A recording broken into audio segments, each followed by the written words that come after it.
So, like, you know how, like, when we're on the phone, like, earlier today was a good example. Mm-hmm. And, like, and you were driving and I'm at home and then we drop a call, you know? And so we missed a call. And so I always say the great phone etiquette is whoever's not driving is the one that should call back.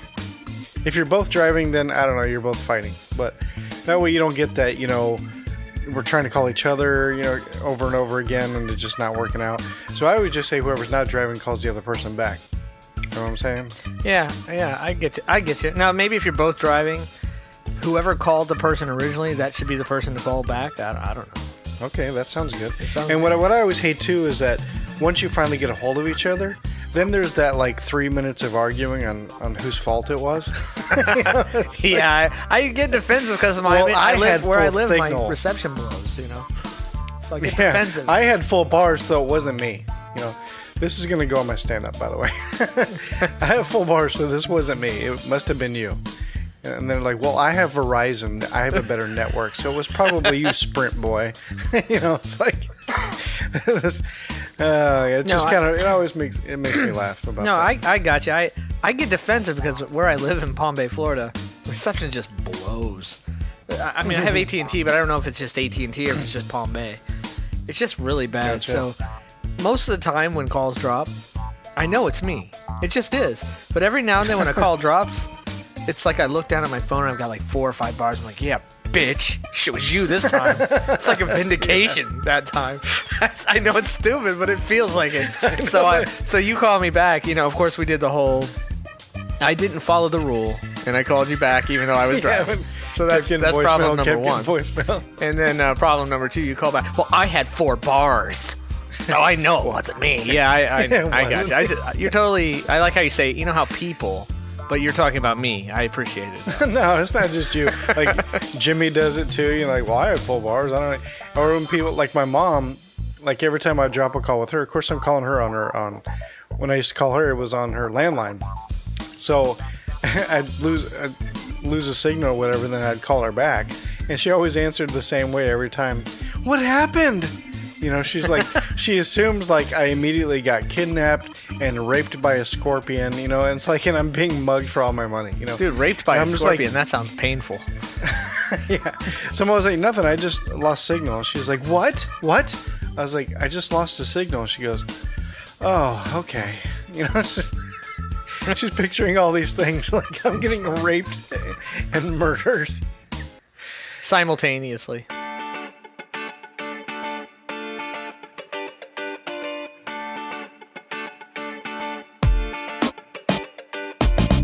You're listening to Your 40. Now what? Getting closer to early bird dinners, but still not quite ready to grow up. So hike up your pants, sip your latte, and get ready for the show. And now, the hosts of Your 40. Now what? Tach and Ron.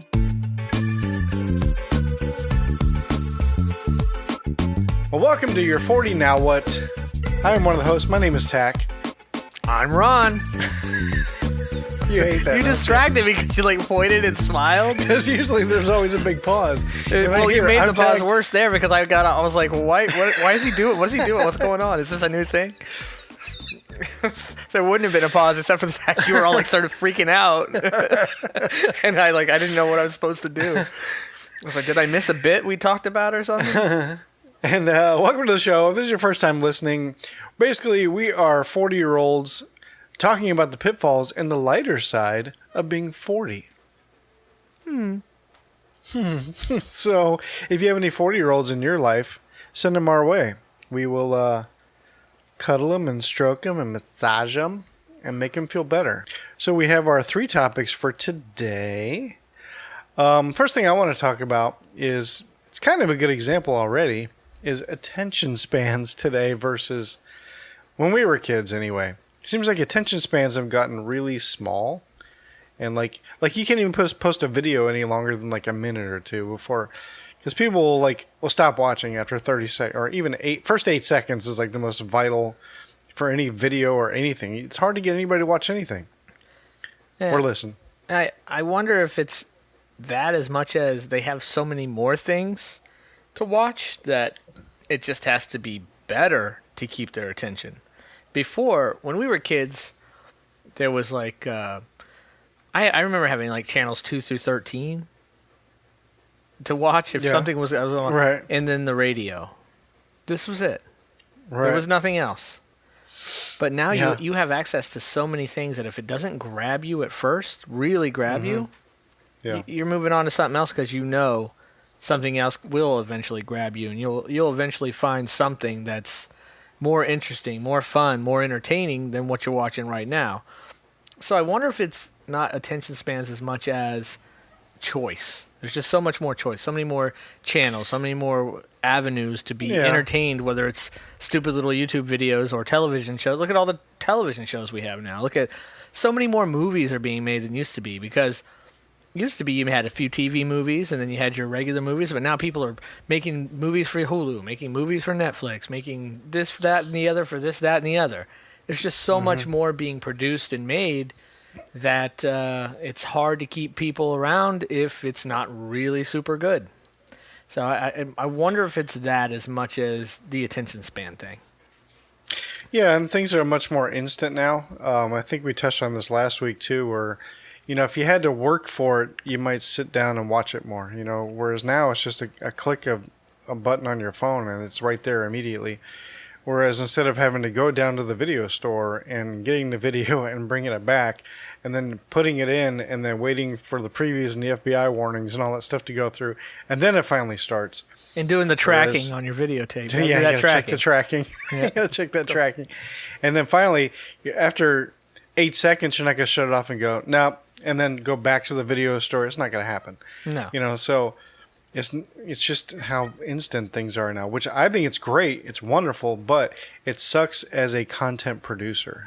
So, you know, more challenging. it's very frustrating. For sure. Yeah, it's much more challenging. You have to like really make those first 8 seconds like epic or appealing and just exciting.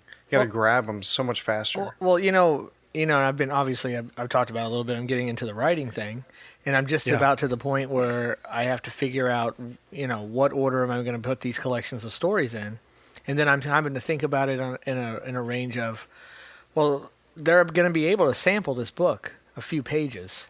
Yeah. Before that, so I'm sitting there thinking, man, whatever I put first, I got to make sure that first couple pages is like the most brilliant stuff I've ever written.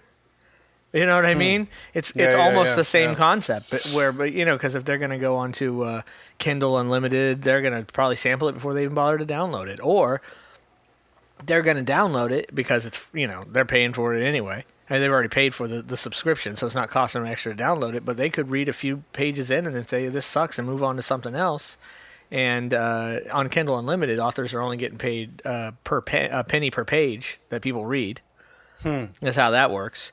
Wow. So it's the same exact concept. Even the way we're consuming books. I hear people say that word, and I always hated it forever. Now I started using I get it. consuming. Consuming, if you look up the definition of consuming, it means to ingest or eat something. So you don't ingest or eat books or videos. Gotcha. But anyway, the way we're consuming media is completely different now, and it's even gone into the written word, if you will. Yeah. And it's the same thing. It's just like people are going to read a couple pages, and if it doesn't grab them, they're going to move on to something else real quick. And they're going to read a couple pages, doesn't grab them, makes sense. move on to something else real quick. Now, you could still do that at a bookstore, I suppose, for years and years and years. You can open the book, read a couple pages, it doesn't grab you, put it back, and do something else. I suppose people still do that, but being able to do it electronically and more conveniently makes it even harder. You got to make sure whatever you're doing, the beginning of whatever you're doing has to be epic. And maybe that's the reason why you'll see movies and shows and everything start off so much faster than they used to be. If you think about, remember how, to me, the typical movie back in the day, I was just expecting movies to start off slow and kind of build the story. Yeah, it's typical. I don't think it is anymore, though. And generally, when it happens, now people get bored quickly. Like, how many times, and I think you're more patient than me with it, Tach, honestly. We were even talking about that movie, The Office, right? That Office I put it on a Space. couple times for a Office few Space, minutes. yeah. Office Space. I put it on a couple times for a few minutes, twice. And I was just like, meh, not feeling it. Such a classic movie. Yeah. You have to watch it. Yeah, I'm going to take your word for it. I'm going to power through the first few minutes because I just wasn't feeling it. Right. But there was me right there not being patient with it. Now, I like what you say about having to work for it. Had I gone to the movie theater because the preview grabbed me and seen that, obviously I'm not going to sit there and watch for 2 minutes and be like, man, I'm getting up and I'm going to return this popcorn that I've eaten a couple kernels of. Here's this 80% left of my soda. I would like some like some partial credit, please. On these partially. And I only saw 2 minutes of the movie. On these partly so consumed items, and I want $10 back. I'd like my money back. I paid $6 for this movie. I saw 2 minutes. I'd like $5.78 back, please. That's obviously not going to happen. So it's the combination of having so many other things to watch, and then or listen to or read or whatever, and then being able to. So quickly, literally on Facebook, right? A little video's on. You literally, that video's there. All you have to do is take your finger and flick it up, and that video is gone onto another video. Gone. It's so easy. It's too easy. But it's only inconvenient for who, or for whom? For the producer. For the people producing the content. Those are the only ones really inconvenienced by it.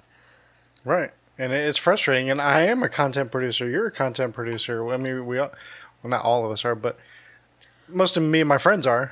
So a lot of people I know produce content, whether it's a podcast or same thing with a podcast. You don't grab them the first couple of minutes, they're done. I wonder, as you brought it up as an attention span, though, how is this affecting our kids? Like, so here's the thing. Everything seems to be changing in the way we're watching things, the way we're learning things, but I really feel like school isn't keeping up with that, and they're not figuring out how to use technology and in modernize. They're not modern. Education is not being modernized right now. We see that in our own kids' education, and because they're growing up in this world of being able to flick your finger onto the next thing. Yeah. They're and they're still expected to sit there in school for 8 hours a day and just listen to what they consider droll, boring, useless stuff. And I think it's like schools need to get on with figuring out how to modernize kids' education, because I think kids are tuning out the schools, tuning out the teachers, and not really focused like they used to be focused like when we were, because we were used to having to sit and focus on things, whether it was a movie, whether it was whatever. The radio show, or I don't think we ever listened to radio shows when we were a kid. Did you? I don't recall listening to radio. No. When I say in my radio shows, 20s, I mean like definitely. plays and stuff on radio. That was well before our time, but we grew up in the age of television for sure. But you see my point? Like I could see what you're talking about is like affecting our kids, and the millennials are kind of growing up in this. I wonder if it's part of it. Like the education system has absolutely failed to modernize. I get that they got computers. I get that but they're not even close to breaking away from sitting in classes for 45 minutes or an hour, open your book and listen to this lesson. I mean, it is really absolutely, to me, no different than it was 25, 30 years ago. I don't think they've made any strides, and I think with the fact that the kids are growing up in a different world of being able to just flick their finger to the next thing, it's not working. And I have a feeling this might be partly what's going on with this younger generation, and I don't know what it's going to look like in 20 years. It's interesting. I never really thought about bringing it to like the school system, but I think you're right. I haven't sat in a classroom since the 90s, of course, and so I don't know what they're doing. But I mean, that's going to be hard, because I mean, it's a good point. And I'm sure there are teachers that are absolutely aware of that. But what do you do, really? I mean, beside from... Yeah, I just feel like the education system is... I won't say letting them down. I mean, the way they educated 30 years ago, we got our education, but I don't think it's working anymore for these kids. Now, I'm not going to sit there and tell them what they're doing, but I really, as I was saying before, I believe a lot of it is it's being controlled by... unions a little bit, but more the publishers of the textbooks. This is one of the few ways they're still really the ones that do publish textbooks are still making money. They have a lot, they're locking down tight, and they don't want to see content going from the page to the screen. They absolutely, but I'll be honest with you. People think, oh, the screen is bad, the screen is bad. The screen is where these kids are growing up. It's where their attention is. And if you want to get their attention, you better find it on the screen. It's not on the page as much as it used to be. And it's definitely not from lecturing up at the front of the classroom for 45 minutes. It just isn't. They're going to have to figure it out because, I mean, I got 2 kids that are, I could see it. I could see that their life is they've grown up in a world of computers and screens, and they're having to sit in these classrooms for 8 hours where it's a completely different environment for them, and they're not, what's the word I'm looking for? They're not energized by it. They're not enthused. They're not engaged. That, I'm saying it's not an engaging environment for them, and it's becoming more of a struggle. For us, it was different because we grew up differently.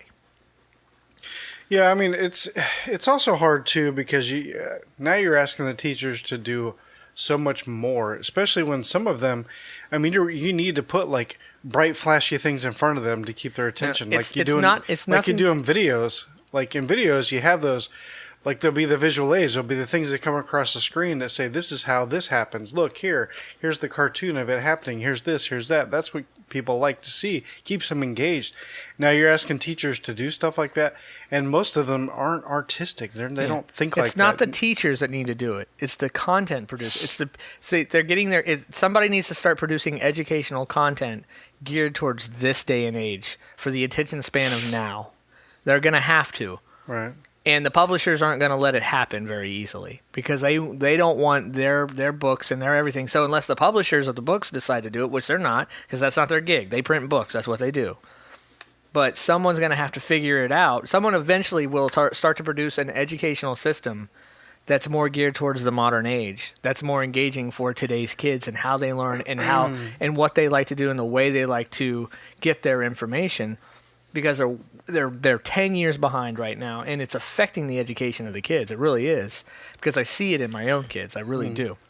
And I see they'll try a little bit. They'll be like, and the way they're trying is weak. Oh, the notes for this is on the computer. Oh, if I just put it on the computer, that makes it better. No, just putting it on the computer or making it accessible through email versus being in print is not what we're talking about. They think that's what we're talking about, but it's nothing of what we're talking about. So right now the content is all produced by publishers. It's on paper. It's on dittos. It's in books. It's in dittos. Dittos and all that stuff. Such an old school term. I know, but it's an old school term, but it's still being done. It's still being handed out. Gotcha. They're still copying out stuff and handing it out. So why don't these publishers have another department where, like, throughout all the chapters or lessons or whatever through the book, you start producing short videos to describe these things too? Maybe somewhere somebody does, but until the schools start demanding it or going outside of these publishers and finding. And I didn't mean to get this off into just an educational question, but I think it bears paying attention to. Yeah. Until either the schools decide, hey, this company over here is really producing some great content, and this is the way that the kids are going to be able to get this content, and they're going to be able to see it here, and they'll be able to take that to their house and kind of follow up on that with this video or this or this that, or this is interactive, whatever. Until somebody starts producing content that the schools decide, we're going to go test this out, we're going to go take some of this content, and then it starts affecting the publishers. Then the publishers decide, oh, we better get on the ball. I'm telling you, there's a huge. I'm telling you right now, if anybody out there happens to be listening who has any influence in education or some bucks in their pocket, I'm telling you, it would be a lot of initial investment, but there's a huge market that could be produced that somebody could just own outright, multi-billion-dollar market of how to actually teach our kids in the current here and now that no one is tapping into. It's not even close. So, this is how I would picture in our new, quote, system. Like, okay, you still have the teacher in the class. You still have, let's say, the lesson plan. Let's just say, to make it simple, we're going to talk about Christopher Columbus, moron. Christopher Columbus and how he discovered America. Okay, let's just say that's the lesson. Right. I don't even want to get into the Christopher Columbus thing. It'll just piss me off. But Well, wait a minute. as an example, What is the Christopher Columbus thing? Because I've heard that people don't even want to call it Christopher Columbus Day. They want to call it like Native American Day or something. I don't even know. he's a moron and a murderer and a rapist, and why we celebrate him, I have no idea. He was not the first to discover America. He was not the first to discover the world was round. I mean, there was like people that discovered it thousands of years before he did. The only thing is that he was government funded. That's why he gets like, and then You're funny. he was. He was government funded. He was. He was. I mean, he was Italian, but he was funded by the Spanish. Thanks, Obama. Yeah, it was called because of Obamacare. Is why.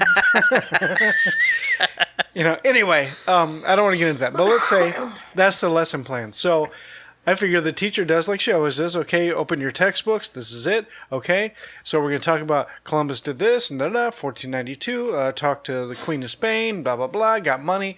Did this and just and then I'm going to discover chilies and look, I brought back pepper. And then they're like, no, that's chili. That's not peppers. But yeah, no, we'll still call them peppers. 600 years from now. And like, you think you're in India, but you're not. But yeah, we'll still call Native Americans Indians 600 years later. But anyway, I'm not going to get into Christopher Columbus again. Wow, you just circled right back to it. You can't let that one go. Anyway, so then the teacher goes over a lesson plan, blah, blah, and now we're going to turn it over to the TV, and we're going to watch the lesson plan, and here's the extension from the same publisher discussing that exact curriculum lesson plan that's in the textbook. And now it's going to be a little more entertaining. It could be like 10, 15-minute video or whatever. It talks about all that. Shows the fun stuff across the screen. Has an entertaining voice that does it. Does all that stuff it keeps the kids engaged. Makes it funny. Makes it whatever. Maybe pushes a little boundaries, but you want that to keep the kids engaged. And they're going to go home and tell, they're going to tell their friend, oh my God, in Miss Tillotson's class, third grade teacher, by the way, Miss Tillotson's class, we watched this video where this guy, he actually said hell in the video. Yeah. It was funny or whatever. I got you. And then that's part of the daily curriculum. You do that. And you know what? Every day is VCR day. And you know who should be producing? Who should they be paying people? They should be paying people to do these videos. And you know who they should have doing these videos? Me. The YouTubers. Oh yeah. The famous YouTubers. There's some the great ones that every YouTubers single that do kid this there is exact watching. thing. If you put videos on there of them describing different things and talk about different things in their own way, I'm telling you, the kids would attack that information. They would want more. They would go home and watch those videos because it's their favorite YouTubers doing it. Right, that's actually an amazing idea. Just yesterday, me and my son were watching YouTube, and he had pulled up some video talking about wormholes and black holes and stuff like that. And then we watched it, kept us both engaged, even at my age and at his age, which is 10. And we learned a little bit, but the video was very entertaining. The way he had done it, there was animations, there was this, the way the guy's inflections were on stuff. It was really good. But you're absolutely right. If you get Dan TDM up there talking about Columbus or whatever, or whoever a big YouTube star is, that's absolutely right. That's a great idea. They'd be like, oh my God, hey, I watch the show all the time. They would instantly. Now If he's they talking saw about their this. favorite, and I don't know, I can't name you. My daughter will name you 20 YouTube stars. I can name a bunch too. Yeah. They see those on the screen. Everyone, I'm telling you wouldn't be able to take their eyes off of it because they all watch these YouTube stars. That's an amazing idea. Exactly. Amazing idea. We single-handedly fixed the entire education system for the rest of our country here on this podcast. Too bad no one will hear it enough that matters.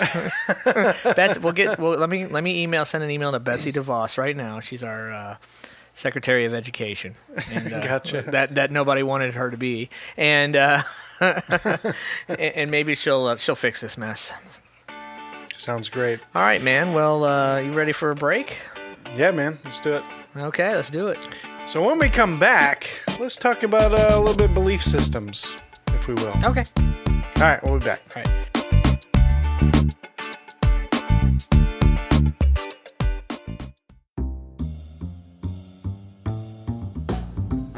Village Idiot Pub. You locals know about it. You guys from out of town have to check them out. Village Idiot Pub is proud to sponsor Your 40 Now What podcast. Tach and Ron from Your 40 Now What seem to have found a perfect sponsor. A pub with over 30 beers on tap, including ciders, as well as hundreds of bottle choices. You forgot my favorite, all the delicious wine. So get your friends together and enjoy the board games, puzzles, and the giant Jenga. Let the owner Jason, as well as the rest of the staff there, take excellent care of your beer drinking needs. Tuesday is open mic, Wednesday is trivia, Thursday is karaoke, Friday and Saturday night are live music. Visit them at 4 Harrison Street, Suite 103, Cocoa, Florida, or Village Idiot Pub on Facebook. And don't forget, they are a dog-friendly location, so bring your friends, family, and fur babies.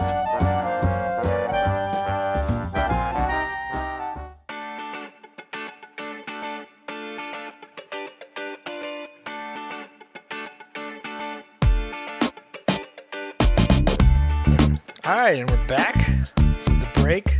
Hope you enjoyed that commercial. And didn't just hit 15 seconds for 15 seconds for 15 seconds for No, I hope 15 they seconds for. don't. We have good sponsors. And one of them is for a book. Hey, so, I'm being realistic, though. You know? I never. Are we going to never pretend fast that forward that through button doesn't commercials. exist on the phones and that we've never used it for the same commercial we've heard 20 times? I never fast forward through commercials. Mostly because while I'm listening to podcasts, I'm busy at work. I don't have time to go over to my phone. I just suffer through it and I just keep working. So, Well, my wife just passed by and she smells really good. You smell awesome, honey. Love you. Okay. That stays in, bastard. no, that's fine. Yeah. That's cool. Nice. All right, so I guess we decided we'd have a little discussion about our beliefs. Beliefs. Or Like beliefs on. Religious beliefs. Oh, religious beliefs. Yeah. Good topic. So- Interesting topic. And I think it applies to the 40-year-olds. It applies to the 40. It's because I feel like when I was a kid, and of course I had a kid's perception. I went to Catholic school, for starters. And I grew up in a very, Was you it know, St. religious Mark's, Catholic St. Mary's? family. What was St. it? Mary's. St. Mary's, in that's right. Rockledge. And I grew up in a very religious Catholic family. Yeah. And went to church every Sunday. And when I was in school, we went to church every Friday too. So I went to church every Friday and Sunday, and I was baptized, I did confession, I did communion, I did all that stuff. I went through the whole deal. And I feel like back when I was younger, and it could have just been my bubble though, that it was almost taboo to not claim being a religious person, even though I think many were not and just kind of hiding it a little bit, maybe in the closet. Right. If you were maybe an atheist or an agnostic or just didn't really even think about your religion in the United States. So when we were younger, that was okay. But then as we've gotten older, it's become much more commonplace to express not just what your religious beliefs are, because, boy, we know people with religious beliefs sure do know how to express them on a daily basis in our face. Also, more if you're not religious. I mean, I'll give you an example, and it's amazing to me. I mean, you can come out now and say you're gay to the end of the moon. There's very few people probably. I won't say there's very few people. I'm sure there's still people who are gay who are hiding it, but I would be willing to say there's way more people who are atheists and don't like to come out and say it and aren't comfortable. It's like kind of like being an atheist is almost a little bit like, or being non-religious, whatever you want to call it. I don't want to, put a label on it. It's almost like what it would be like to be gay like 30 years ago. You just don't feel comfortable telling people, even though we know, these people definitely exist. I've recently been seeing commercials from Ronald Reagan's son, on television, promoting his atheist ways. Just a commercial straight on the political channels, like talking about atheism and supporting atheism. And I'm not even sure exactly what the commercials are for, besides him coming out and saying, "Hey, I'm an atheist. Come join me." I think join me doing nothing. I mean, if that had happened, now, not to mention that if that had happened years ago, the son of our president coming out and saying I'm an atheist would have, shockwaves. Not just who he is. It's just if somebody had come out, famous, and had a commercial for being an atheist, I don't even know if television stations 25, 30 years ago would have played that. Yeah. I mean, they wouldn't have. They wouldn't have even played that. And nowadays, it's not even thought about as much, although I still think that a lot of people don't feel comfortable talking about it. Obviously, people who are religious feel very comfortable coming out and talking about their religion than people who are non-religious, or atheist or agnostic or whatever you want to call it. But it's starting to change. It's starting to change. And if you look at most polls, it's almost like 50-50 if people are religious or non-religious in this country right now. It's almost 50-50. Yeah. And There's a lot more atheists nowadays than there was, or at least claiming I think there was always that many. I just don't think people were saying it. I think that's really the difference. I believe, though, science is also changing minds as science discovers more and more things that, hey, well, you thought this was why this was. Actually, here's the science. Here's the proof behind it. I think that's changing more minds, too, possibly. Obviously, there are scientists who are religious, but the vast majority of them are absolutely not. Like Bill Nye will just come out to the end of the moon and he laughs at people who think that Neil deGrasse Tyson. Yeah, these guys laugh at people who they call religion pseudoscience, no different than people who use crystals and in astrology. They lump all those together. So I'm just kind of thinking about our life now and how different religion is looked upon by some people compared to how it used to be. Yeah, like I grew up. Like I used to go, my parents were divorced, so I used to spend summers at my dad's. And growing up, like they went to church every Sunday, and I used to go with them. It was a Lutheran church, and it wasn't too bad. It was just boring because I'm a kid, but and I eventually did communion and all that kind of stuff too. This was Lutheran, so not Catholic, so we didn't have like confession and things like that. But that's the only time I went was in the summers, and that even that slowly dwindled away. Like my dad was really involved with that church. He was like on the council. He did all that kind of stuff. He even did things like he would record the sermons every Sunday, and then he would make copies and take them out on tape, of course. This is back in the 80s. And then make copies and take them out to disabled or old people who couldn't make it to church. And so I thought that was really cool of him to do that. And eventually, like, as I got older, I noticed that my sisters kind of weren't going as much, even my stepmom. And then it turned out later it was just like my dad that just kept going. I'm sure he still does to this day. Same church. In fact, I went up there a few years ago, and it was for Christmas, and we went up for Christmas Eve Mass. And it was so weird being in that church again. I hadn't been in since I was a kid, and I was just like, wow, it looked exactly the same, except new speakers hanging on the wall. That was it. Anyway, so then this is the only time I went. And then I went again my junior year in high school. I'd moved up north to Illinois, and our good friend Jimmy had moved up there ahead with his mother. And me and my mom moved up there, and we lived together. And Jimmy at the time had discovered a church that his aunt and uncle went to. And so I started going with Jimmy to church on Sundays. I mean, we did the whole week thing where we'd go on Wednesday nights. We'd go twice on Sundays. We'd go, the youth nights were like Wednesdays or whatever. And that's where the teens went and stuff like that. And so we got kind of involved. But then I started, that was a Baptist church, which Baptists are really big on, quote, being saved, And they're like, I was like, well, what is being saved? Like, well, you have to like sit down with the pastor. You go through these little quote classes or whatever, and then you get up in front of the people and you say, "I accepted Jesus Christ as my personal Savior, therefore I'm saved." Kind of a thing. And so they're really big, like you have to get saved, you have to get saved, and then they kept pushing it and pushing it and pushing it. I'm like, what do you mean, like okay, I accept saved Jesus as what? my Savior, saved from going to hell when you die. Oh, okay, gotcha. So. Like, unless you're saved, quote, saved, you go to hell when you die. Doesn't matter. If you were a great person, you go to hell. You go to hell and you die. Go straight to hell. So, and then I was like, well, what do you mean? Like, I do accept Jesus as my personal Savior, so I don't understand. Oh, I have to say it in front of like 20 or more people? Is that the thing? And then they're like, well, you have to take a class. Like, what's the class? Like, it didn't make sense to me. Does Jesus teach the class? Yeah. It didn't make sense to me. And plus also back then I had really long hair. I was in high school, so I had long hair. And so the pastor would make trips to the house just to talk to me about how I needed to cut my hair. I needed to stop listening to metal music. But didn't Jesus have long hair? Yeah. Every commercial, every artists drawing. predict, that was their perception. They also showed him as a white guy in the middle of the Middle East too. Yeah. So, and I got tired of hearing it. I need to cut my hair. I need to stop listening to metal music because, you know, there's satanic lyrics and then there's subliminal messages in the metal music. You know, it's just like, oh my God, come on now. Like, the devil doesn't have time to come into a recording session. Like, all right, let's record my subliminal stuff. Are you ready? You know, is this mic working? You know, it's not, it doesn't happen. And, Lucifer's Delight. so it was like really starting to put a bad taste in my mouth. And, you know, and I would hear other teens be like, well, if you're not saved and, you know, your prayers don't even reach the roof, God doesn't even listen to you. I'm like, what the fuck? Like, and it was really turning me off. Like, and then I eventually just stopped going to church because I got tired of hearing about it. It was frustrating. I hated it. I need to cut my hair, stop listening to music. Why do I need to listen to music that, you know, that I enjoy, that, you know, is a part of my life, that's part of like coming of age, you know? And then of course I get to hear like these religious, well, yeah, the devil's going to make things that make you feel good. And it was like, oh, come on now.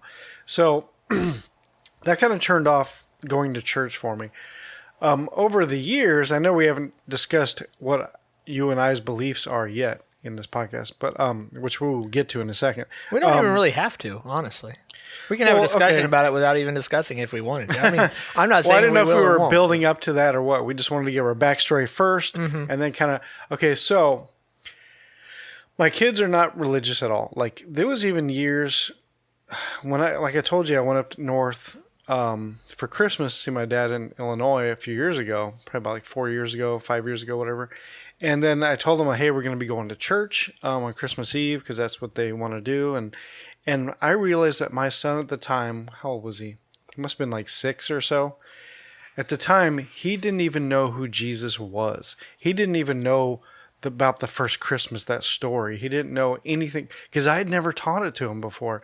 And some people, I think whether you're an atheist or not, you should still know that story. You know, it's just an interesting, you should know what kind of where Christmas comes from, you know, whether you believe it or not, you know. Just like Hanukkah, I'm not Jewish, but should I explain how Hanukkah works? Yeah, it's just a story. Why not? You know, teach your kids everything. And so if my kids decide that they want to be super religious, whether it's they're Jewish or Christian or whatever, I don't have a problem with that as long as they're not radical religious people, you know, and doing illegal things, you know.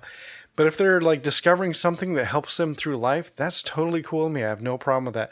And and then actually one of my daughters actually was going to church with her boyfriend for like 2 years. She went like every Sunday. She was always at that church.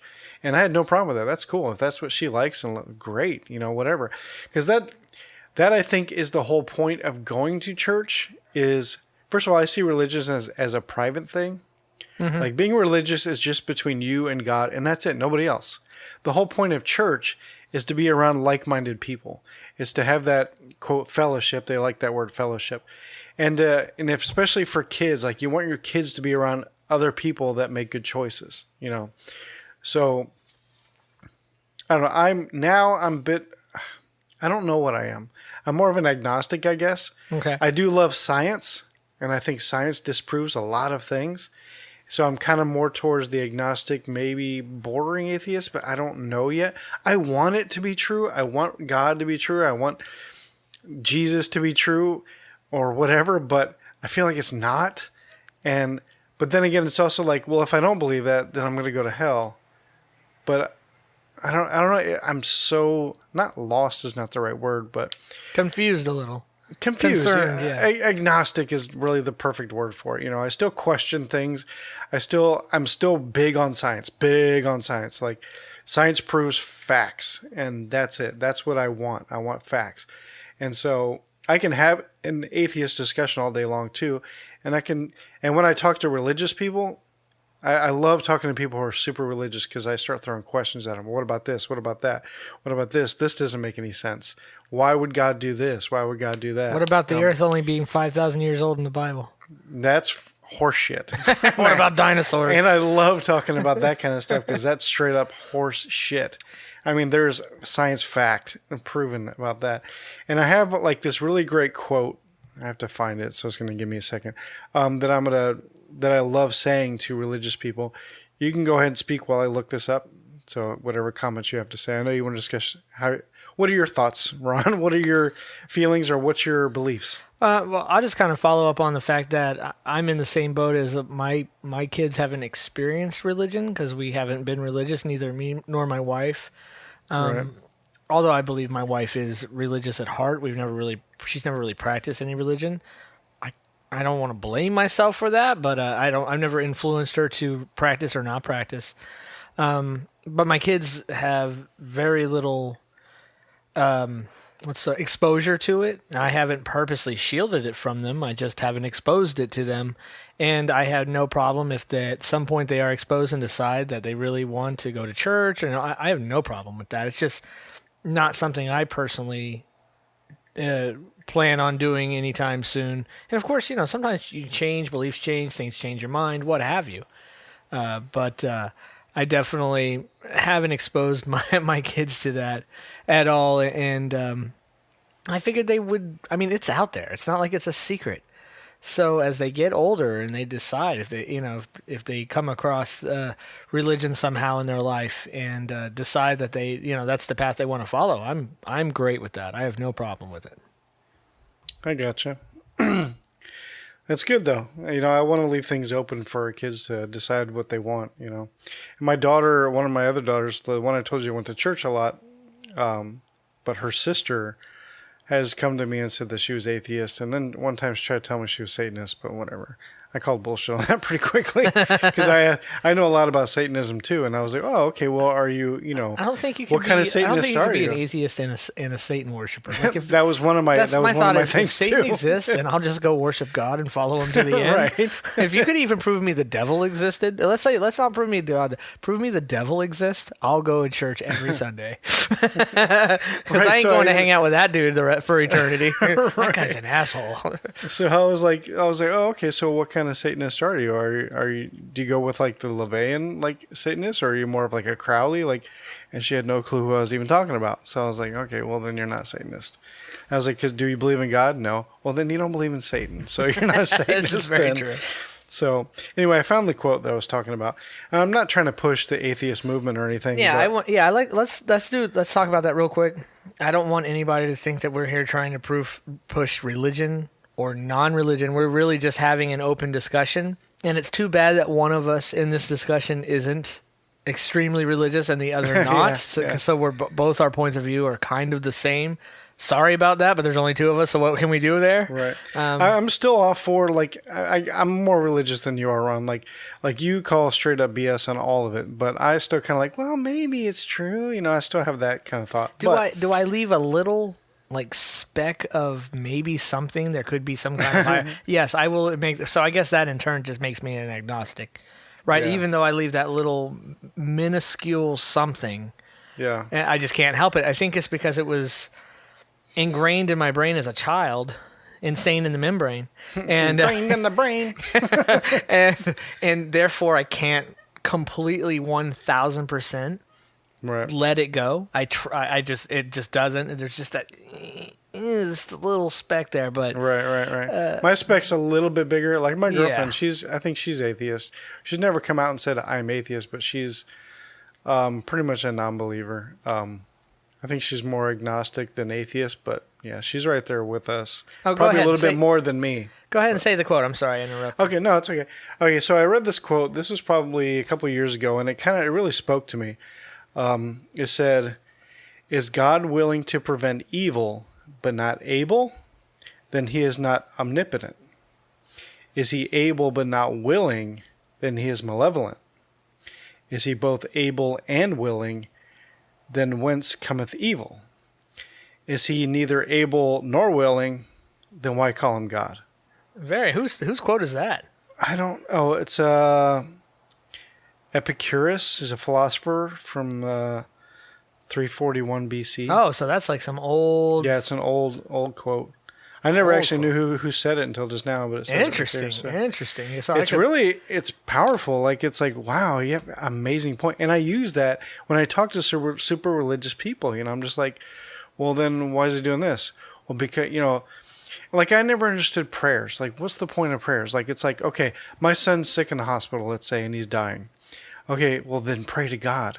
well, was God just going to kill him anyway? And like, oh, well, since he prayed, all right, it's like, or like, let's get the whole group to pray. Like, well, I was going to kill him if only 10 people pray, but now 12. since there's 13. 12's the number. Yeah, Yeah. so Good solid number. All right.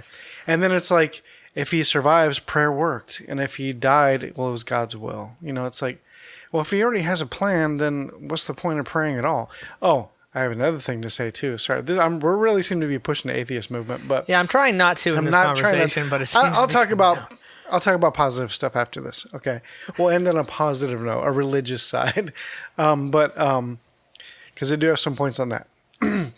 Like for instance, God says, "Worship me. I'm your God. Worship me. Do this, or I'll send you straight to hell." Now, doesn't that sound like a little bit like a dictator? Like, isn't that kind of like what's going on in South Korea right now? Okay, are you asking me? Can I can? Yeah, please. Okay, I didn't know if you have more to say. All right.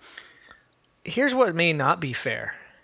Let's say, for the sake that God does exist, God's words, his wants, his thoughts, his feeling has been interpreted by man, translated by man, and then retranslated over thousands of years. Right. So who the hell knows at this point? No pun intended. Who the hell knows at this point? Maybe what his actual thoughts, wants, words, feelings actually were. Right. Him, God or Jesus. It's hard to know because it's all being interpreted and written by man. So if he were to actually exist, maybe he would just shake his head and say, man, you guys really got this all wrong. I don't know. Well, that was the whole point of Jesus. Because as far as the Old Testament and like with the Jewish, their book, Quran, or is that the Quran? What the Jewish book is? That's I don't know, the Jewish Quran's Bible, like Muslim. Judaica. I don't know. Anyway, that know. book and the Old Testament is the same book, okay? But the New Testament is when Jesus came down. That's what separates Christians from the Jews. Mm-hmm. So that was the whole point of Jesus coming down, was to like update everybody. All right, you guys are doing this all wrong. This is how you're supposed to. Don't sacrifice animals. We don't need that. You don't need to do this. You don't need to beat children. You're good. You don't need to do this. You don't need to do that. This is all you need to do. Just know that I'm the Son of God. Be good to one another. Hang out. Be chill, man. And that's it. He's going to do these things. And that was the whole point of the New Testament and Jesus coming down, was to update people. And that's the whole point. It's just a little quick God update here. Real quick. Let me just tell you something. I've noticed a few things in life that kind of there has to be like intelligent design behind certain things.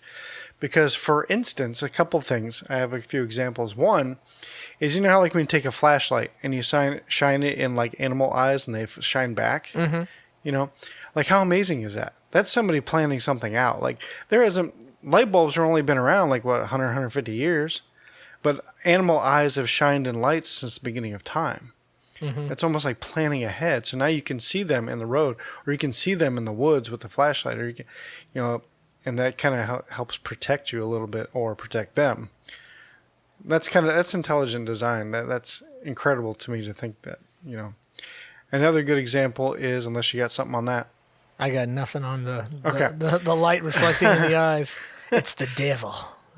That's my take. Okay, go ahead. Another thing is, like, if I was to go up and swing my leg and kick at you, what's the first thing you would do? Like try and deflect? Well, like, okay, I'm not Bruce Lee here. I can't kick your face. Oh, I would cover my balls. A lower kick. I would cover my balls. Exactly, cover your balls. Why? Now, are you doing that like, whoa, hey, I want to have children one day, sir? No. You're doing it because it hurts, right? It's a very sensitive area, as your balls are women don't understand how sensitive they are. They're very sensitive. Now, why is that? Those are our reproductive. So skeezy. Go ahead. Those are our reproductive organs. The male reproductive organs is all in our testicles. Okay, if we lose those or destroy them, like, we can't reproduce. So what is whoever do for that? He makes them super sensitive. So therefore, we protect them constantly. We're always going, whoa, whoa. We wear a cup during sporting events. Not during sporting events, but if you're playing sports, I don't go to watch a football game with I a go cup watch on. football game, but I make sure I have my cup on first. So, Noise. and we do that to protect, not because we want to have children one day, it's because it hurts. Yes. So, I don't know, that to me kind of speaks intelligent design as well. It's all. You know what?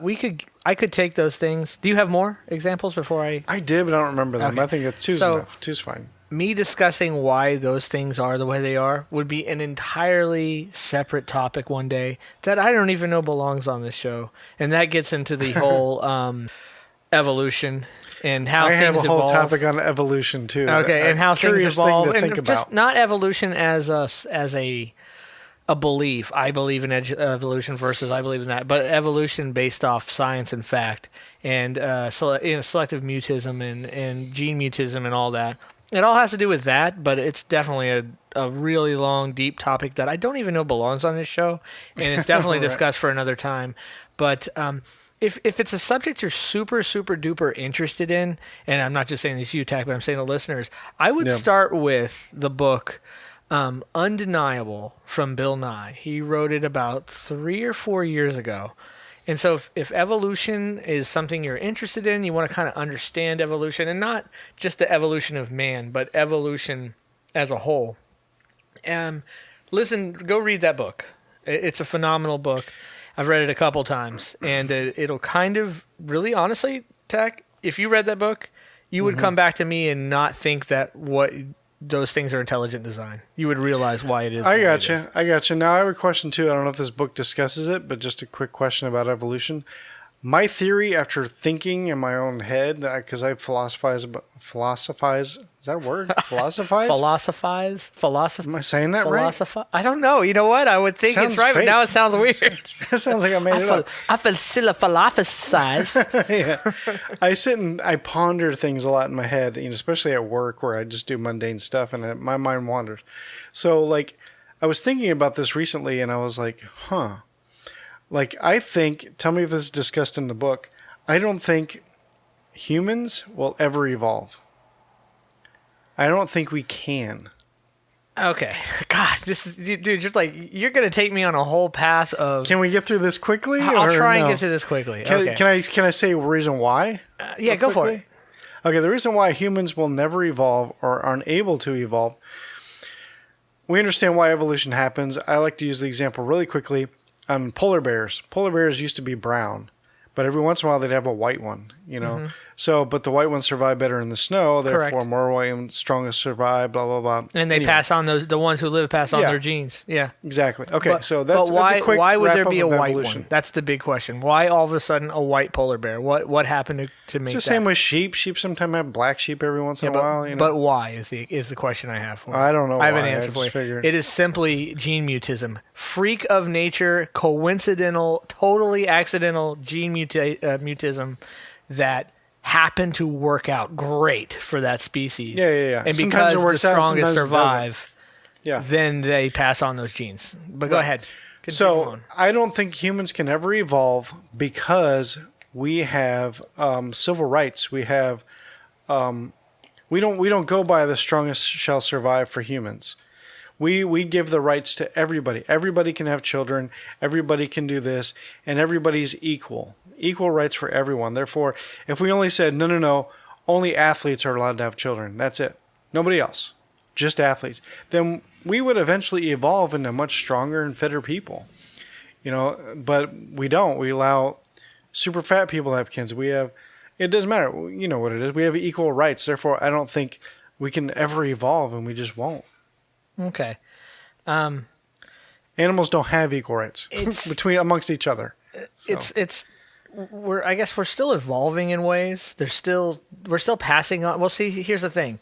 There's still the fact of genes are still mutating, and the strongest still do survive. For instance, if you're somebody who's more susceptible to certain diseases, or you have genes that make you more susceptible to this, that, or the other, your life expectancy is therefore shorter.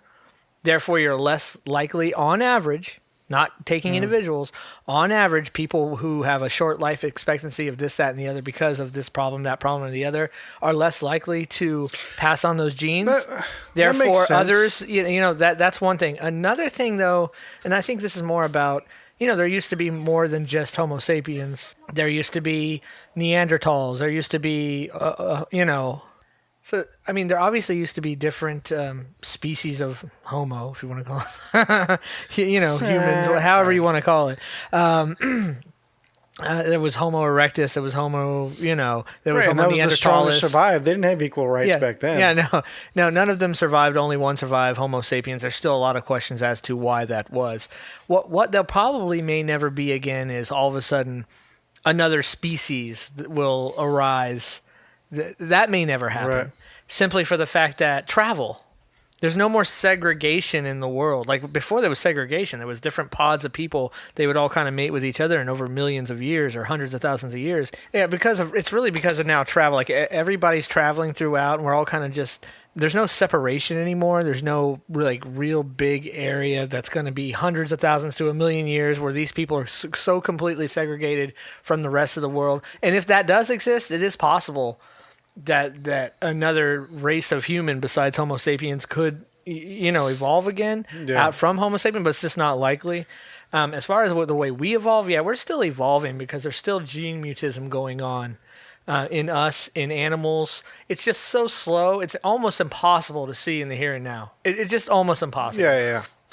Well, I think you did bring up a good 500,000 point. years from now, we would have a better clue as to what we look like now. I mean, we're talking about 2,000 years seems like just ages ago, but when you think of it in the scope of the world, 2,000 years is just nothing. It's just nothing. You need hundreds of thousands of years to really be able to, mostly to be able to see evolution. There has been examples that have been extremely, selective breeding is one. Obviously, selective breeding is one thought on that, and another one is just some accidental situations. I know there was some moss. I don't know where exactly. I don't know the situation where one was one color, one was another, and one completely disappeared. And the reason one happened to be that color was from unnatural situations.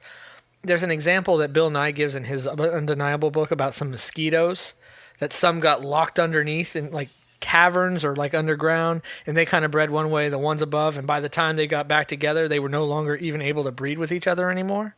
They had changed that much, and I think that was a period of 75 years. But mostly everything takes so long, we can't really see it.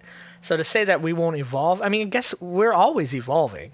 It's just, to what point are we talking about? To the extremes of we're going to look like, like we would look so much different than, say, right now we look from Neanderthals. I mean, Homo sapiens have only been around 220,000 years. Our species, that's it. Right. We're the newest of the humans, if you will. So that's not very long yet. And I would be willing to say that I'd have to look at some examples of the early, Homo sapiens of what they look like. I've never thought to look at that to see what the differences are, but there's differences. Even now, you can see differences in the way we all look based off our nationality and our, and where we come from. So to say that we won't, I say it's more of a blending more than anything because of travel, because of our interaction with each other. We're just no longer segregated. Due to flight and boats and everything, we're just no longer segregated across the world anymore. We're just kind of blending together. Yeah. I think you did bring up a good point that I hadn't really thought of was like, I think as a people in this country, I think we're not country, but in the world, I think we are starting to eat better and we have better medical science now than we used to. So therefore we are living longer. So that is a form of evolution in itself. Who knows, 500,000 years from now, we could be living easily to 160 or whatever. That could be like the norm. Yeah, it's always possible, just depending. But that's all technology based. We're kind of forcing the evolution in that aspect. That's evolution, though. We're responding to our environment. Like we eat so much better now than we used to. Even like 50 years ago, 100 years ago, we eat so much better now. Therefore, we live longer now than we used to. But that's a good point. things I hadn't really thought of too, and I know we're not really supposed to be going into evolution because we are discussing religion. That's the topic of this segment. Yeah, we really got off topic here. But hey, if you're religious, that's great. Whatever gets you through. If you're not, that's okay too. Just make sure you're doing right in the world and right to your fellow people, no matter what your beliefs are. Yeah. Let's just be friends out there. I agree. I just hope anybody would know that just because I'm not particularly religious, that means I'm anti-religion. That is absolutely not the case. Yeah. Let's just be caring of one another and just be a good person. I agree. That's all I try to be. All right, sir. Let's take All right, another this is break. a long segment. Yeah, that let's was a take very a break. long segment. Let's And take when we another come back, break we're going to and- lighten the mood. Definitely lighten up the mood with something fun and nostalgic. Yes. All right, we'll be right back.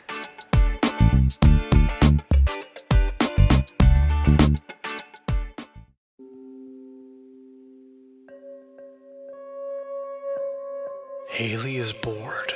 Bored with life and endlessly looking for a purpose and her place in the universe. She knows there's more out there than working 9 to 5.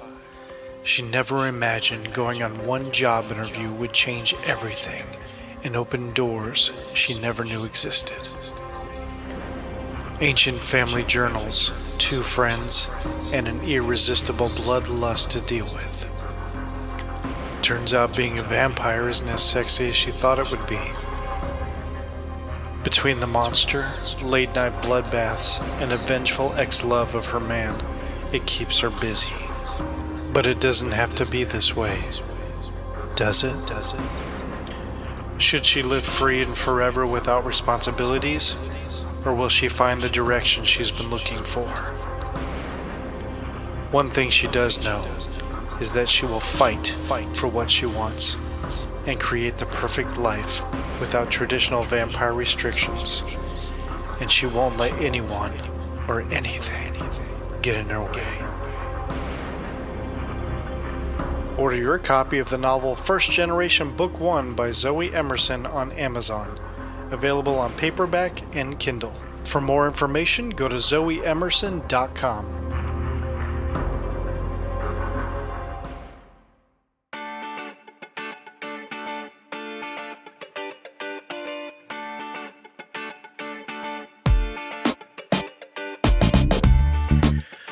All right, we are back. Now that was a long segment, man. Yeah, we'll Sorry. keep this one a little shorter, maybe, but it's too fun. I don't know if we can. You brought up the irony of our first topic was attention spans, but yet this is our longest episode ever. Yeah, we really follow our own advice, don't we? Yeah, don't attention spans suck? And we put that topic in like a 2-hour episode. Brilliant. All right, so let's lighten things up. Let's bring nostalgia back, man. So let's talk about toys from the 80s. Like I was big on, I'm a huge Star Wars nerd, so I had a lot of Star Wars toys and stuff like that. Like, what was your go-to toy like that? Well, the weird part is I was a huge Star Wars guy too, but for some reason I had no Star Wars toys. Maybe I just wasn't aware enough that they existed to ask for them as a kid. But man, I loved He-Man. Oh He-Man. my I god, had a I love couple the of He-Man He-Man toys. I loved them. I would, if I could go back now and buy He-Man toys, like if I could find them and they weren't $10,000 a toy or something, I think I would go re-buy all my old He-Man toys just because they were so much fun. I've never even thought to look for them. I'm sure they're probably available on eBay. And Oh, shit. yeah. Check out eBay. Check out all kinds of stuff. Yeah. Like Jimmy had done that. It's kind of funny. Our mutual friend Jimmy, he had gone on eBay and he found an old toy that he had as a kid. It was like this plain thing. And he found the exact same one. And so what he did was, I kind of laughed at him for this. He bought it. It wasn't too expensive, but he bought it, ordered it, got it in, and he wanted to like hand it down kind of a thing, you know. Mm-hmm. But one of the propellers on his as a kid was broken off. Not the whole propeller, but one of the flap. What do they call it? Flap? What's that called? I don't know what you're talking about. You know, propeller on the prop. Oh, thing, yeah. right? The, I don't know, blade.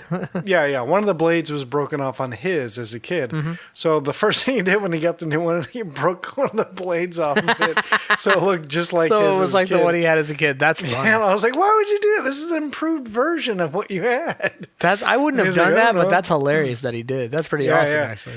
But you can find all these old toys. There's like stores on eBay dedicated just to like nostalgic toys like that. But what's cool about like Star Wars toys, I don't know anything about He-Man stuff. I had a couple of He-Man things as a kid, but not enough for me to be nostalgic about it. But like Star Wars stuff, like Kenner was like the leading company in Star Wars action figures and toys and things like that. So, and people know that. So finding old 80s Kenner Star Wars toys is a big deal. Like there's like a lot of stuff it's gone up in value just, and, you know, of course the condition it's in and stuff like that. Not everything, but some stuff has. And because some of them are very limited edition stuff, you know, so it's cool. And I still have a couple of my Star Wars toys I had when I was a kid. Like I have the big AT-AT, and I still have it. I have like the Slave One ship. What? The AT-AT? The big like, Imperial Walker. Good Lord, son. Oh, I didn't know what it was called. Empire Strikes Back. Imperial Walker. That's what Walkers, I know. Yeah. Okay. It's the AT-AT, which is the wrong way to say it. It is pronounced AT-AT. Well, aren't you just fucking pretentious about your Well, Star I only Wars shit? say that because there's been YouTube videos that have been specific about that, because a lot of like nerds will say, it's AT-AT, and other people are like, no, it's AT-AT. And I watched a video the other day about explaining why it's AT-AT, you know, and not AT-AT, and they were like, you pronounce it as Humvee, you don't pronounce it as HUM, you know, whatever. So, and plus, it showed clips from old commercials from the 80s calling it an AT-AT. It showed this calling it. It showed George Lucas referring to it as an AT-AT. It showed J.J. Abrams referring to it AT-AT. But like that's just how it was pronounced. If we were to modernize it, Imperial Walker, I'm just going to call it Imp Dub. Because that's what somebody would do now. Yo, the Imp Dub? Check out the Imp Dub. It's going to fucking smash. It's going to step on us. Sorry. Anyway, I found some old even action figures I had as a kid too. A couple of them are Kenner. A couple of them aren't. But still, it's just cool. And I love Star Wars stuff. Like I had like all kinds of Star Wars action figures and Ewok Village and the Jabba the Hutt like toys. And it was just so awesome. I loved all that stuff. What did you have as far as He-Man goes? See, it's tough. I don't remember I don't remember the specific names. I haven't seen He-Man so long, I can't even remember the characters. But obviously I had He-Man, and I just love the He-Man toys because they all like, it was so silly. You would just push a button, they would all do something different, like an arm would move or something. They would all had some kind of functionality to them, and you could kind of like set them up and like make them fight. You know what I mean? And I remember I had this He-Man castle. Oh, when I got this He-Man castle. You had the Grayskull? Yeah. Castle? Yeah. Okay. I had this big Grayskull castle, and it had this like crank with a thing where you could put somebody in it and crank them up to the top. Oh, yeah, I remember that. Oh, dude, I would play with that crap for hours. Like nonstop play with that. Those were my favorite toys. And we're going back when I was like 6, 7, 8, 9. Like when I was a kid. Yeah. Definitely. So much fun, dude. I remember I did have one He-Man action figure. It was a bad guy of some kind. I don't remember his name in any kind. But like you were saying, they all did something. So with him, you push the button on his back. No, it wasn't Skeletor. It was another guy. You push like a button on his back and his eyes lit up. You know, so yeah. Yeah, they all, if I remember correctly, they all had some kind of functionality like that. And I was never much for like G.I. Joe or things like that because they didn't have any functionality. They just kind of sat there.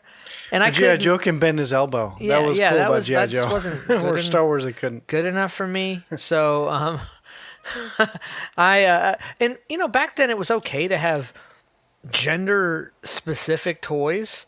Like girls had Barbies, guys had He-Man, and this was okay. I'm annoyed that nowadays you're not allowed to have gender-specific. Peter the Rabbit has to have Flopsy Bunny. Fucking Flopsy Bunny. There's no such thing. It's Peter the Rabbit. If she don't want it because it's a boy, don't fucking buy it. I'm like so annoyed by that shit. I'm sorry. Like everything has to have the girl component, or every girl thing has to have the guy component that the boy can buy too. That shit's dumb. I don't know why. It's just annoying. Well, it's kind of funny you mentioned that. Like my girlfriend Holly, she's huge on like being universal, and she like why do Barbies have to be just for girls? Why does everything have to be pink? Like no, it needs to be like if a boy wants a Barbie, he can get a fucking Barbie. If a girl wants He-Man toys, then she should be able to. Yes, they should be able to get them, but they shouldn't have to make them differently so they can buy them. That annoys me. Just buy the ones there. If a guy wants to play with Barbie, play with Barbie. But you're playing with Barbie. You know what I mean? It is what it is. I don't care. But if you're going to buy He-Man, buy all the He-Man you want. But I'm not putting He-Man in a pink blouse so you can feel better about playing with He-Man. Play with He-Man the way he is, or fucking buy a Barbie. That's just how I feel about it. I gotcha. It's just annoying. Anyway, I got off on a rant there. This is something that happened to me yesterday at the store. And I was just like, don't you have the female version of Peter the Rabbit? No, sorry. I don't know what this Peter Rabbit thing you're talking about. Peter Rabbit is something commonly bought at Easter. Okay. Sorry. A stuffed animal or something? It's like a little bunny. So it's Peter Rabbit. You never heard of Peter Rabbit? Yeah, I think so, but I didn't know it was like enough to go on a rant about. It is because it's the point of it. It's like, don't you have Flopsy Bunny? I'm like, what the hell is Flopsy Bunny? Oh, that's the female version of Peter Rabbit. That's dumb. Sorry. Buy Peter Rabbit, there it is, or move on with your life and go, and buy something that is already. Go buy strawberry shortcake. I have a whole end cap of them over there. How about some strawberry shortcake? No, nothing. Sorry. Well, strawberry shortcake had her blueberry kid. I have a boy. Don't you have Mark shortcake around here? Where's the Mark shortcake? Sorry, I ain't got no fucking Mark shortcake. I got strawberry shortcake. He wants it? No? Well, guess what? I got this Peter Rabbit over here. He's blue. Buy him. Sorry, it just annoys me that everything has to be so that way. I got freaking Steven shortcake. Got Steven shortcake, but I'm all out of Mark. People are probably listening like, is there a Mark shortcake? No, there is no Mark or Steven shortcake. Steven shortcake. Yes. Yeah. Well, yeah, she sorry, did have, I did have a boy equivalent. I'm sorry. Go ahead. She did have a boy equivalent though. He was like a blueberry or something or other. And then they had like the bad guy who was like this tall, creepy, like pedophile guy with a baker's hat on. I didn't even know that. I was just trying to think of something girly, and so I picked strawberry shortcake. But thanks for pointing that out. Yeah, interesting. Are there? Because like My Little Pony, like boys have accepted that. Hey, I can play with My Little Pony. There's no boys ponies, and so I just be a brony. Men. I just be a brony playing with My Little Ponies. There it is. They didn't make a boy pony just so I could play with them. I'll just be a brony. Right. There you go. There you go. You literally just dropped a mic just then. Drop mic. Boom. All right, I went off on a rant there, but now can I discuss? And did you have other things on that topic? Because I was going to move on to a different toy. It's all good. Go ahead. Okay, Hot Wheels.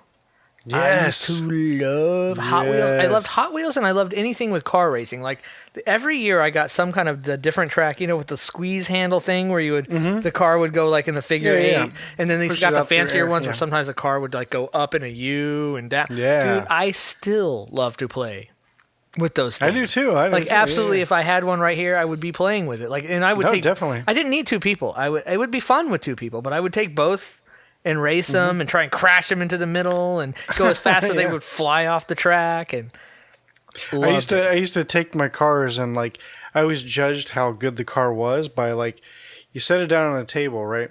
And then you would lift the back end of it and then drop it. And if it bounced just right, that was a good car. Are you talking about are you talking about Hot Wheels or are you talking about the ones on the tracks? No, like Hot Wheels cars. Yeah, okay. I never did that. I never dropped it down. I wasn't judgmental of my cars. Right. I treated them all equally. Well, this is like quality control here. Okay. So you dropped it down and it went brrr, bounced a little bit, nice, had a nice sound to it. That's a good car. Some of them would just go clunk, and they would just clunk down, and there wasn't good shocks, and and that's how I judged cars by how good that was. Let me see that car. And I go, that's a good one. That's a good one. Drop down, clunk. I never knew that. No. I push it away. No. I don't want this one. No. They still sell Hot Wheels. They have some cool ones. I see some Star Trek Hot Wheels that I've been eyeballing at my store. Yeah, they're going a little overboard. Like classic Star Trek. Yeah, like Star Wars cars and stuff like that. Oh, that's cool. I like that. I like that they take Hot Wheels and they've done the licensing on other stuff with them. I think that's super cool. I haven't invested. I don't invest. I feel weird. It's I want to buy toys, but I'm not going to play with these toys anymore. It's more of a collectible thing now, and I always feel weird about, not weird, I feel bad about spending my money on things that I'm literally just buying to sit on a shelf and do nothing with. And I'd rather buy something or use my money on something I'll actually use and do something with. So I don't feel bad about buying video games because I play them. But Yeah. toys, like, I'm not even going to take them out of the package now. Honestly, it's just going to be Oh my like a God, dude. collecting thing, and I feel guilty about it, I guess. Maybe when I get older and I'll have kids and I just, they're out of the house and I'll feel less guilty about kind of that discretionary income going towards some toys. I'll start buying toys again when I'm 60, Tach. It's pretty much what I'm saying. I'll be using part of my Social Security. I got this $80 here of my Social Security. Here's my He-Man. Not that we're going to have Let me break the arm. Not that we'll have Social Security by the time we get 80. Bygones. Thanks, Obama. Thanks, Obama. And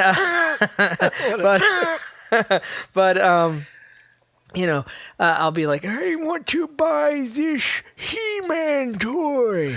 Yeah, actually, if I had He-Man toys, that I would probably play with. I would take those out of the package and play with those. Right, like if you come over to my house now, like you've seen it, but like I still have like Star Wars toys like up on a shelf in the living room. I also have like the die-cast like scale models of like the Back to the Future cars, like all 4 of them. Really? That's awesome. I didn't even see that. I've had those for years. Yeah. And like I like collectibles like that. I like Star Wars stuff. I like even just like the old toys I found, action figures I had as a kid. Those are sitting on a shelf over there next to my record player. And your newer record player, not a record player you had from like the 80s. Yeah. No, it's a new one. And then along with like somebody had given me a Stormtrooper helmet years ago, so that sits up there, the old school Stormtrooper. Along with like my sister had sent me as a congratulatory meeting 1 year of smoke free. She sent me this thing of Pez dispensers, all Star Wars, and so those are still in the case, and it sits up on the shelf too. And so I'm always getting stuff like that. Like I'm so easy to shop for. I always tell anybody like, oh, what can I get? Just give me anything Star Wars. I don't care, except plushies. Don't give me plushies. My kids used to give me plushies all the time. I'm like, I don't want plushies. It's cute when you're 10, fine. I don't want plushies. Where do plushies go? They go straight in the closet. And I don't do anything with it. We can display. Or memorabilia or collectibles of some kind. Yeah. I don't want a stuffed animal of Yoda or something. The Pez dispensers that you were talking about, did they come in like a case that looked like Darth Vader's head? Yes. Yes. I know exactly that set that you're talking about. That's an awesome set of Pez dispensers, dude. I know that set. Those were really cool. That's hard to find now. Yeah, if I had like disposable income, I would do nothing but go on eBay or go and just look for old Star Wars memorabilia or even newer stuff.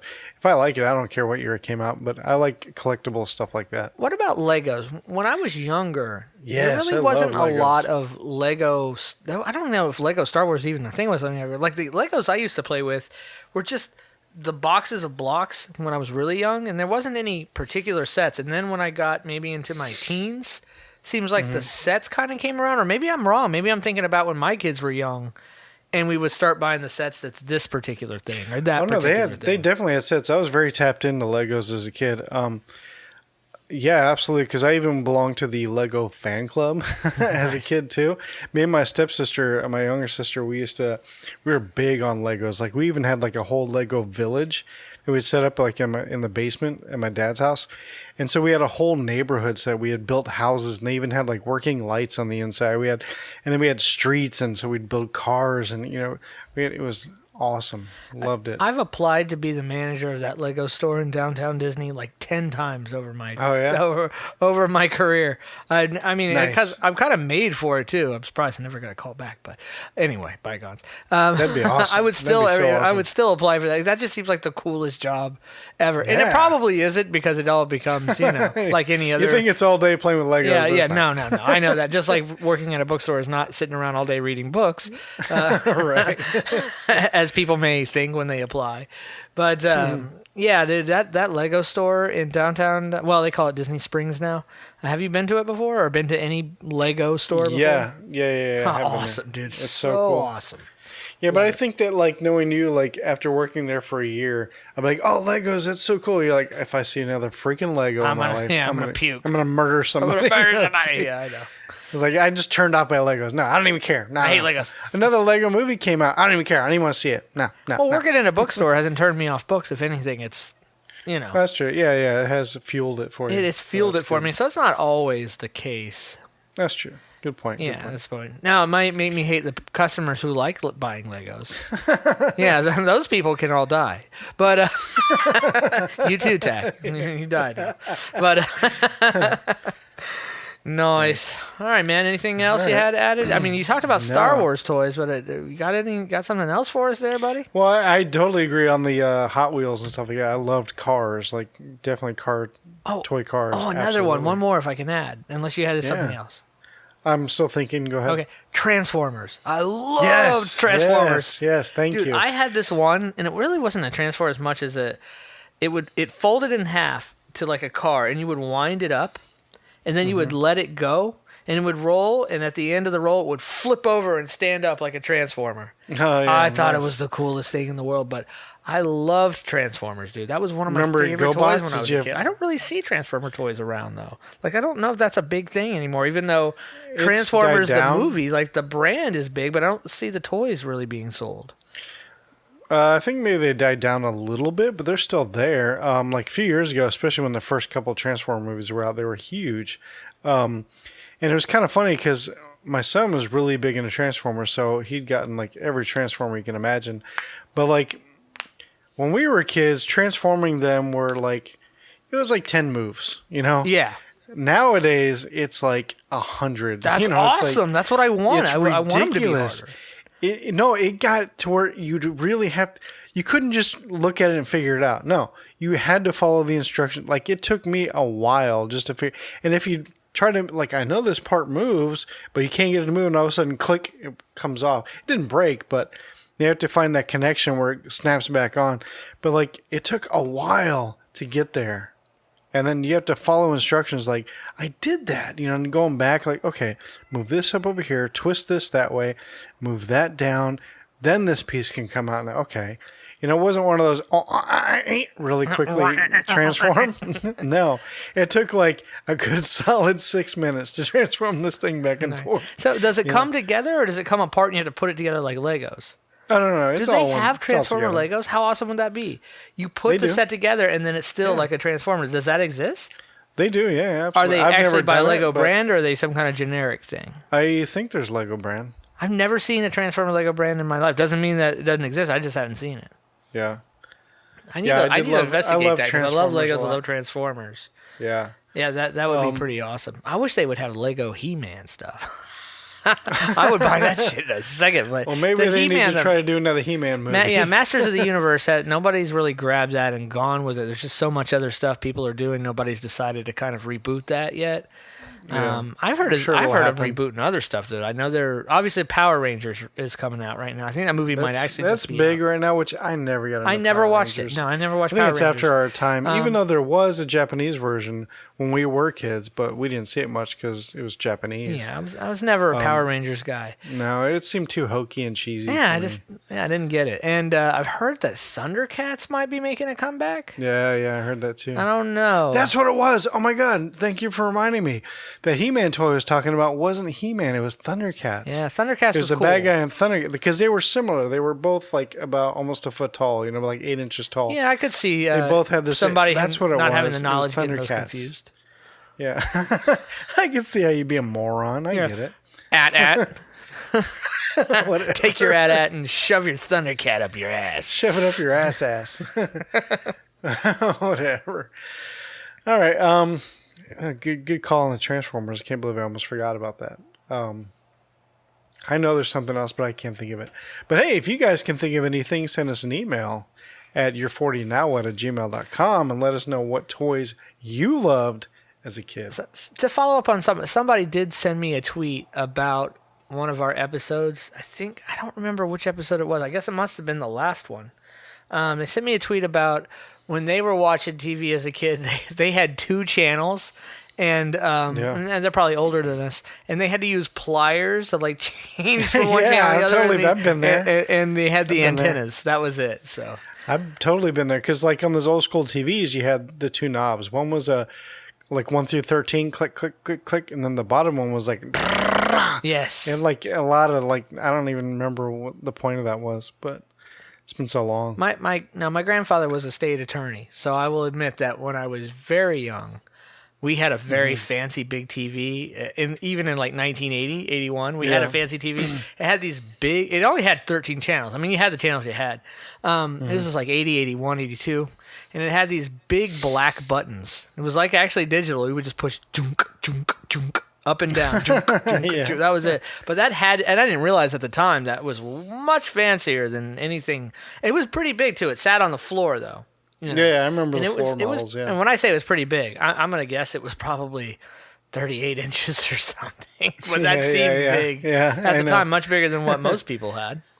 Yeah. Those were the days. All right, man. All right. So you can follow us on Twitter at Your40NowWhat at Twitter. Like I said, send us an email at Your40NowWhat@gmail.com. Follow us on Facebook as well. Are there? What else do you want me to say? I don't know. Yes, do that. What are you looking for me to say? You can also check us out on YouTube on the Dichotomy Media LLC podcast channel. I didn't know you were going to tell. That's what part you wanted me to say. I was just like, what are we talking about here? You just look at me like, social now media. you talk. Yeah, toys are great. I didn't know what to say. It's our social media portion of the show. Oh, okay. Social media is boring to me most of the time. All right, and then you can also subscribe, rate, and review on iTunes, please. Please send reviews.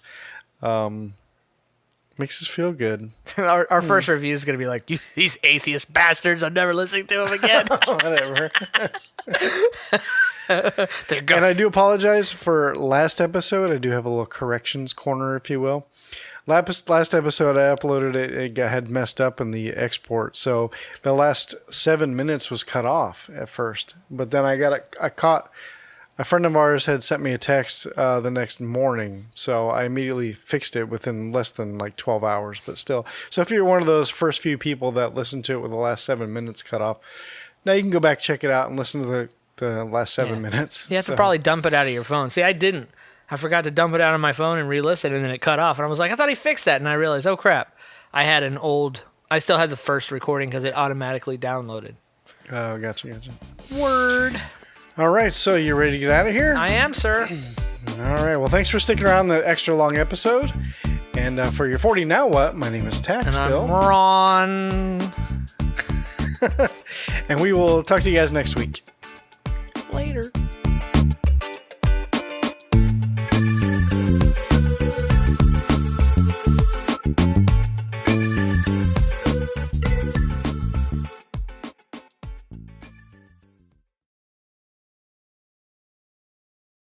Right. And then the radio. This was it. Right. There was nothing else.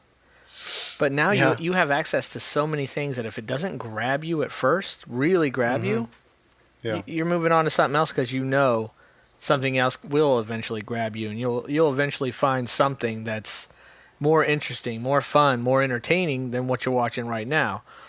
So I wonder if it's not attention spans as much as choice. There's just so much more choice, so many more channels, so many more avenues to be entertained, whether it's stupid little YouTube videos or television shows. Look at all the television shows we have now. Look at so many more movies are being made than used to be, because used to be you had a few TV movies and then you had your regular movies, but now people are making movies for Hulu, making movies for Netflix, making this, that, and the other for this, that, and the other. There's just so much more being produced and made that it's hard to keep people around if it's not really super good.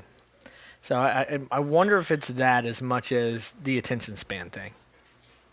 Yeah, and things are much more instant now. I think we touched on this last week too, where, you know, if you had to work for it, you might sit down and watch it more, you know, whereas now it's just a click of a button on your phone and it's right there immediately. Whereas instead of having to go down to the video store and getting the video and bringing it back and then putting it in and then waiting for the previews and the FBI warnings and all that stuff to go through, and then it finally starts. And doing the tracking on your videotape. Yeah, you gotta check the tracking. You gotta check that tracking. And then finally, after 8 seconds, you're not gonna shut it off and go, no, and then go back to the video store. It's not gonna happen. No. You know, so it's just how instant things are now, which I think it's great. It's wonderful, but it sucks as a content producer. So, you know, more challenging. It's very frustrating. For sure. Yeah, it's much more challenging. You have to like really make those first 8 seconds like epic or appealing and just exciting. You got to grab them so much faster. Well, I've been obviously I've talked about it a little bit. I'm getting into the writing thing, and I'm just about to the point where I have to figure out, what order am I going to put these collections of stories in, and then I'm having to think about it in a range of, well, they're going to be able to sample this book a few pages. Yeah. Before that, so I'm sitting there thinking, man, whatever I put first, I got to make sure that first couple pages is like the most brilliant stuff I've ever written.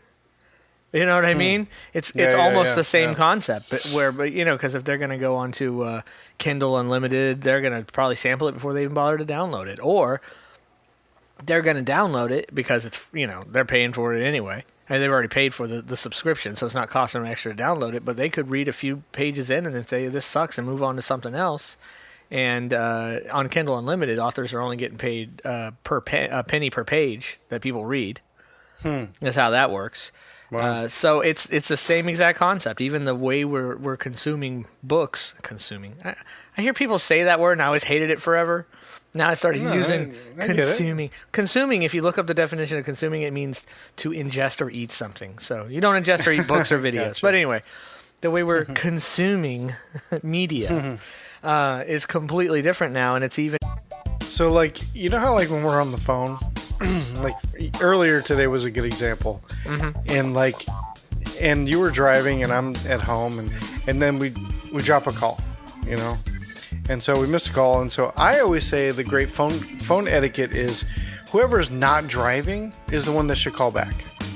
If you're both driving, then I don't know, you're both fighting. But that way you don't get that, we're trying to call each other, over and over again, and it's just not working out. So I would just say whoever's not driving calls the other person back. You know what I'm saying? Yeah, I get you. Now, maybe if you're both driving, whoever called the person originally, that should be the person to call back. I don't know. Okay, that sounds good. What I always hate too is that once you finally get a hold of each other, then there's that 3 minutes of arguing on whose fault it was. I get defensive because of my I live my reception blows. So I get defensive. I had full bars, so it wasn't me. This is gonna go on my stand-up, by the way. I have full bars, so this wasn't me. It must have been you. And they're like, well, I have Verizon. I have a better network. So it was probably you, Sprint boy. It's like, it always makes me laugh about that. No, I got you. I get defensive because where I live in Palm Bay, Florida, reception just blows. I mean, I have AT&T, but I don't know if it's just AT&T or if it's just Palm Bay. It's just really bad. Gotcha. So most of the time when calls drop, I know it's me. It just is. But every now and then when a call drops, it's like I look down at my phone and I've got 4 or 5 bars. I'm like, yeah, bitch, it was you this time. It's like a vindication that time. I know it's stupid, but it feels like it. So you call me back. Of course we did the whole, I didn't follow the rule, and I called you back even though I was driving. So that's problem number 1. And then problem number 2, you call back. Well, I had 4 bars. So I know it wasn't me. Yeah, I got you. You're totally, I like how you say, how people... But you're talking about me. I appreciate it. No, it's not just you. Jimmy does it too. Well, I had full bars. I don't know. Or when people, my mom, every time I drop a call with her, of course I'm calling her on when I used to call her, it was on her landline. So I'd lose a signal or whatever, then I'd call her back. And she always answered the same way every time. What happened? She's she assumes I immediately got kidnapped and raped by a scorpion, and it's and I'm being mugged for all my money, Dude, raped by a scorpion, that sounds painful. Yeah. So I was like, nothing, I just lost signal. She's like, what? I was like, I just lost the signal. She goes, oh, okay. She's picturing all these things I'm getting raped and murdered. Simultaneously.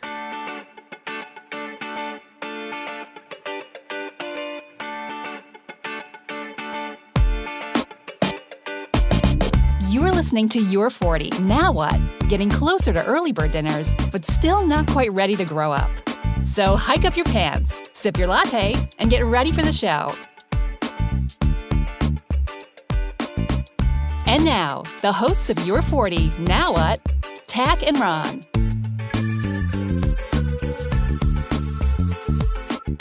Well, welcome to Your 40. Now what? I am one of the hosts. My name is Tach. I'm Ron. You hate that. You distracted me because you like pointed and smiled. Because usually there's always a big pause. Well, you made the pause worse there because I was like, why is he doing? What is he doing? What's going on? Is this a new thing? There wouldn't have been a pause except for the fact you were all like started freaking out, and I didn't know what I was supposed to do. I was like, did I miss a bit we talked about or something? And welcome to the show. If this is your first time listening, basically we are 40-year-olds talking about the pitfalls and the lighter side of being 40. So if you have any 40-year-olds in your life, send them our way. We will cuddle them and stroke them and massage them and make them feel better. So we have our 3 topics for today. First thing I want to talk about is, it's kind of a good example already, is attention spans today versus when we were kids anyway. It seems like attention spans have gotten really small. And like you can't even post a video any longer than like a minute or two before, because people will stop watching after 30 seconds, or even first 8 seconds is like the most vital for any video or anything. It's hard to get anybody to watch anything or listen.